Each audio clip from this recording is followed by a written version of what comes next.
एक पता नहीं कहाँ चला गया है। ठीक है, ये है वो। अब देखो दोनों में डिफरेंस देख लो, this is kind of pink and this is kind of grey, this is polyp. ठीक है, सिंगल है, सिंगल ग्रे मास।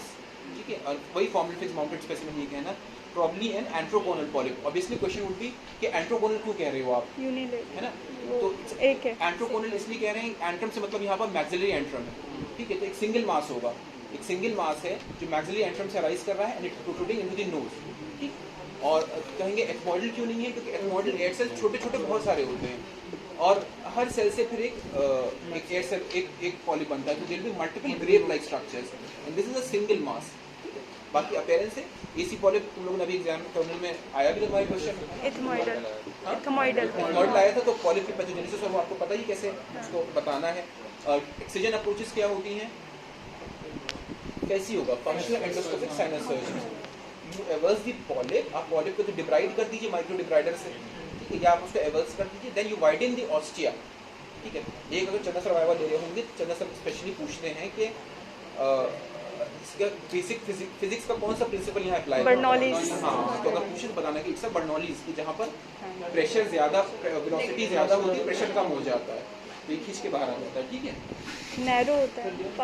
बस ये लास्ट इसको देख लो, तुम लोगों का एटलीस्ट एक चीज तो कवर हो जाएगी।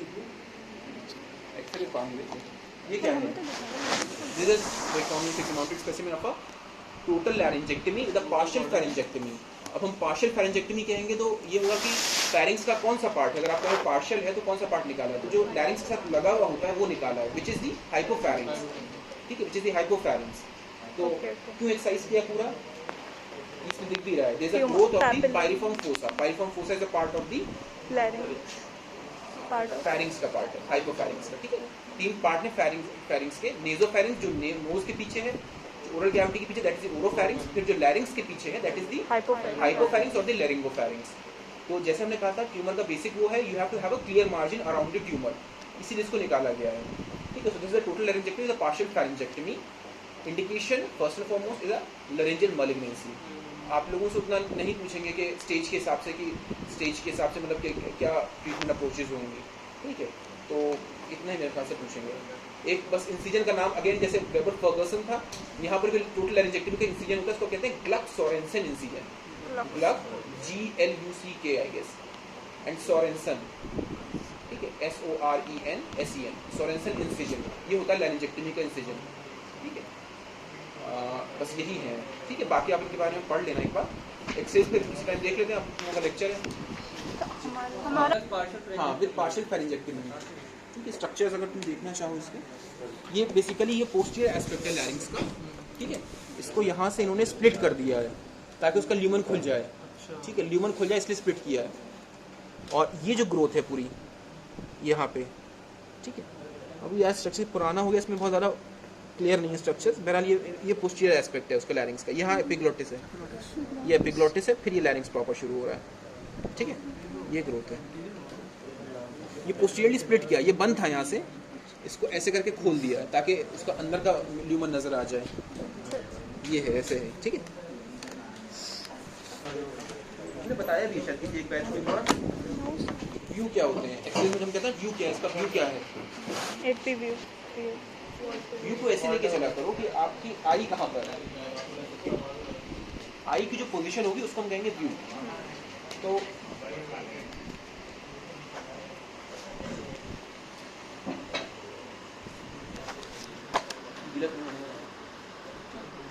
तो एक्सरेज में ऑब्वियसली तुम्हारे पास एक्सरेज जो होंगे वो तीन जगह के होंगे, तो ईयर के होंगे या नोज के होंगे या नेक के होंगे, थ्रोट के होंगे।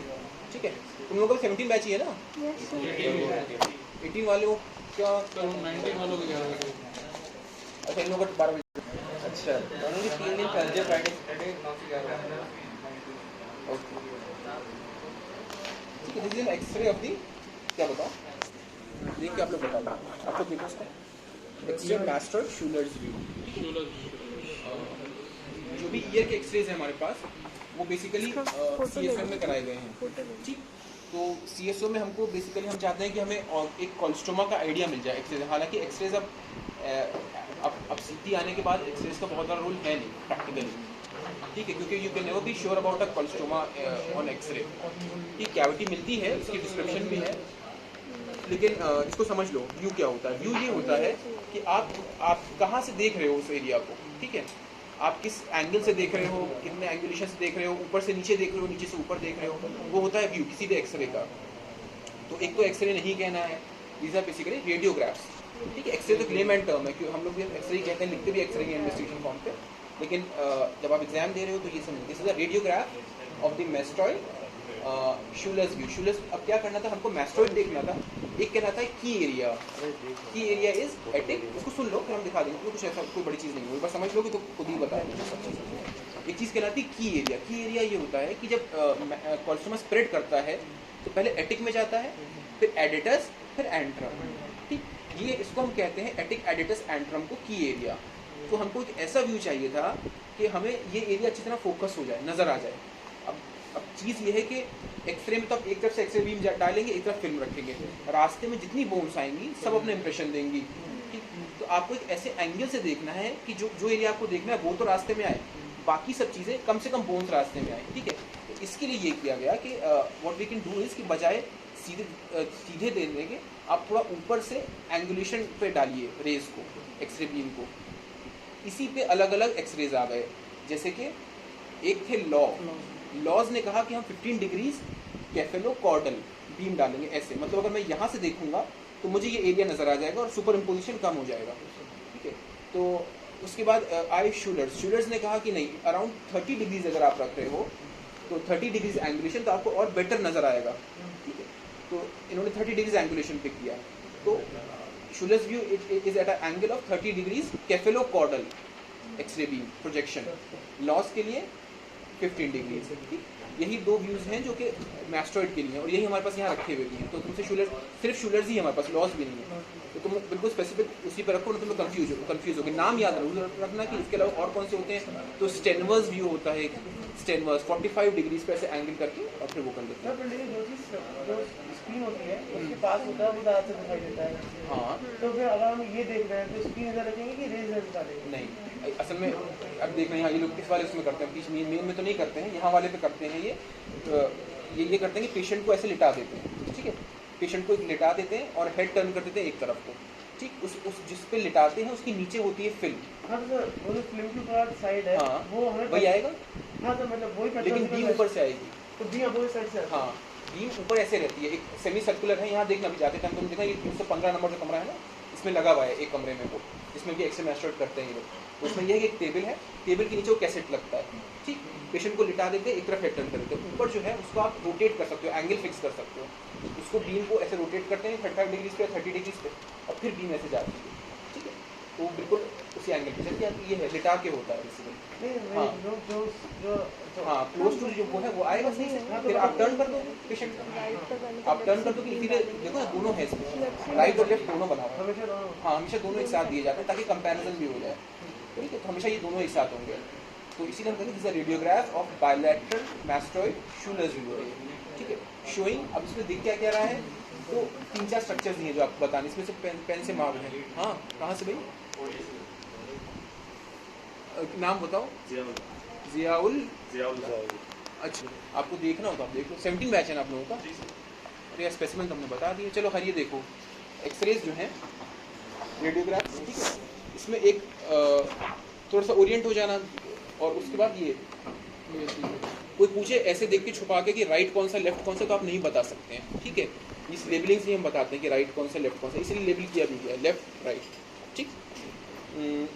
इसमें एक ऊपर ऐसे करके देखो, पेन से मार्क किया किसी ने, this is the tegmen plate, fine, this is the tegmen plate, क्योंकि ये टेगमेन, हाँ ये टेगमेन प्लेट है, और ड्यूरल प्लेट भी कहते हैं इसको, ठीक है। क्योंकि ड्यूरा के जस्ट नीचे है, थिन बोन है तो प्लेट कहते हैं, तो ड्यूरल प्लेट। पीछे कौन सा स्ट्रक्चर होता है मैस्टॉइड के, सिग्मोइड साइनस, उसके ऊपर जो बोनी प्लेट है उसको नाम दिया है साइनस प्लेट, ठीक है। Sigmoid sinus plate, sinus plate. तो ये जो दो बोन्स लास्ट में नजर आएंगी बिफोर अ सॉफ्ट टिश्यू, क्योंकि ऊपर ड्यूरा तो सॉफ्ट टिश्यू में आ जाएगा, ड्यूरा ब्रेन, जो लास्ट बिल्कुल लाइन नजर आ रही that is the dural plate, और पीछे जो आ रही that is the sinus plate. दोनों जहाँ मिलती हैं उसको कहते हैं साइनोड्यूरल एंगल, ठीक। तो ये इसमें नजर आ रहा है, एक्सट्राऑर्डिनरी कैनाल नजर आ रहा है, और ये मैस्टॉइड पे यानी कि पूरा एरिया है। अब इसकी कैरेक्टरिस्टिक बतानी होती है, वेदर दिस इज स्क्लेरोटिक, ठीक है, डिप्लोइक है, और या फिर न्यूमेटिक है, ठीक। एक तो चीज़ ये हो गई mastoid pneumatization, so you will comment upon the dural plate, sigmoid plate, sinodural angle and the pneumatization of the mastoid. 4 चीज़ें होंगी। 5वीं होगी कि अगर कोई कैविटी आपको नजर आ रही है, ठीक है, इसमें सवाल ये होगा कि कैविटी कैसी दिखती है। For example we are suspecting a cholesteatoma, ठीक है, उसने थोड़ी सी ऑस्टियोलिसिस की, बोन को डिस्ट्रॉय किया, तो क्या अपीयरेंस होगी जिससे हम कहेंगे कि ये कोलेस्टोमा की कैविटी है?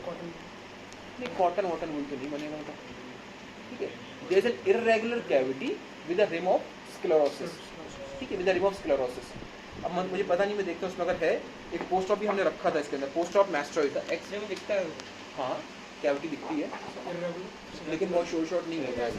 इर्रेगुलर कैविटी, कैविटी हो गई, रेडियोल्यूसेंट होगी और उसके आसपास रिम ऑफ स्क्लेरोसिस होगा, ठीक है। ये उसकी आइडेंटिफिकेशन फीचर्स है। Differential diagnosis of a cavity, हाँ मैस्टरॉइड में मिलेगी, वैसे भी एयर सेल होता है, वो तो वैसे ही बाबा वही तो कह रहे हैं, वो अलग वो उसकी अपीयरेंस ही बता रहे हैं। इर्रेगुलर कैविटी है विद रिम ऑफ स्क्लेरोसिस, ठीक है, वो एक अलग सी कैविटी नजर आएगी, हाँ रेडियोल्यूसेंट होगी, ब्लैक सी होगी, उसके आसपास स्क्लेरोसिस होगी।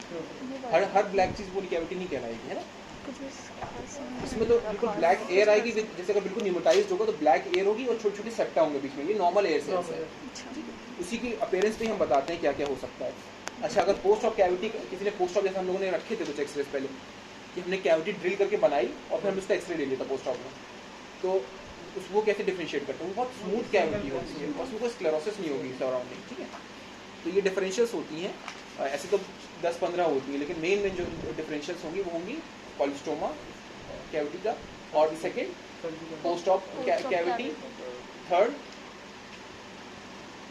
मैस्टर्ड एब्सिस हो सकता है, एब्सिस के अराउंड कैविटी, मतलब एब्सिस जो जहाँ बना हुआ है उसके आसपास बोन है तो बीच में कैविटी नजर आएगी, रेडियोल्यूसेंट। उसके अलावा एक होता है, याद रखना ग्रैनुलोमा स्पीशीज में इज़ोफिलिक ग्रैनुलोमा, इज़ोफिलिक ग्रैनुलोमा भी इस तरह के वो देता है।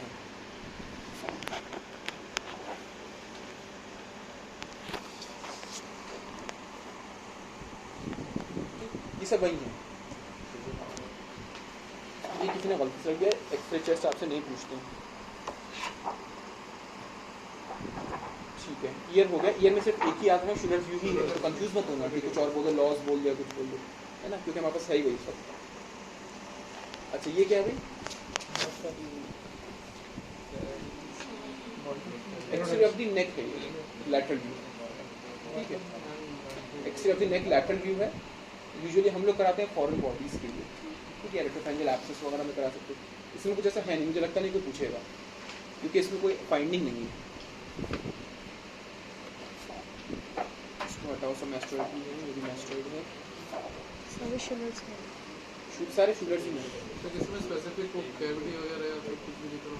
स्पेसिफिक कोई फाइंडिंग एक में लोगों ने लिख रखा है, लेकिन समझ लो कि जो है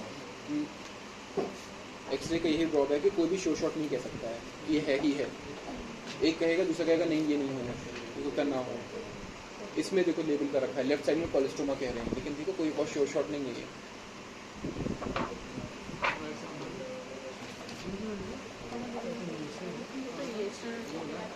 पीछे देखिएगा तो मैस्टर्ड एरिया में ना कोलेस्टोमा होगा, तो आपने मैस्टर्ड ही रख सकते हैं, ठीक है।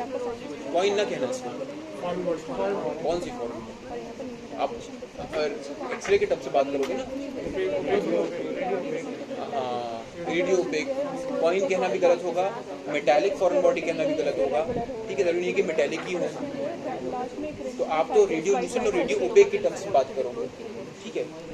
एग्जाम में आपका बेसिकली देखते हैं कि आपकी अप्रोच कैसी है, डिस्क्रिप्शन कैसा है, उनको इसका मतलब नहीं है कि तुम्हारी डायग्नोसिस वाली कैसी है,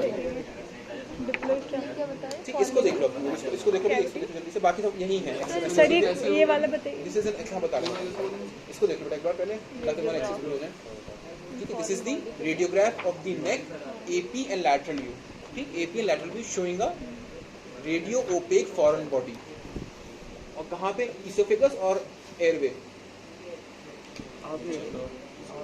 पीछे आगे कैसे कर सकते हो, उसमें ज्यादा नहीं कह सकते, ठीक है। फर्क ये करते हैं कि सर्कुलर है ये, ठीक है, सर्कुलर चीज अगर एयरवे में मतलब इसोफेगस में जाएगी तो ये पिक्चर आएगी जो आई है, ठीक है। याद रखना कि हमारे पास जो है वो इसोफेगस वाला ही है। ये एपी में स्ट्रेट नजर आ रहा है ऐसे चौड़ा सा, और लैटरल में ऐसा रिम नजर आ रही है।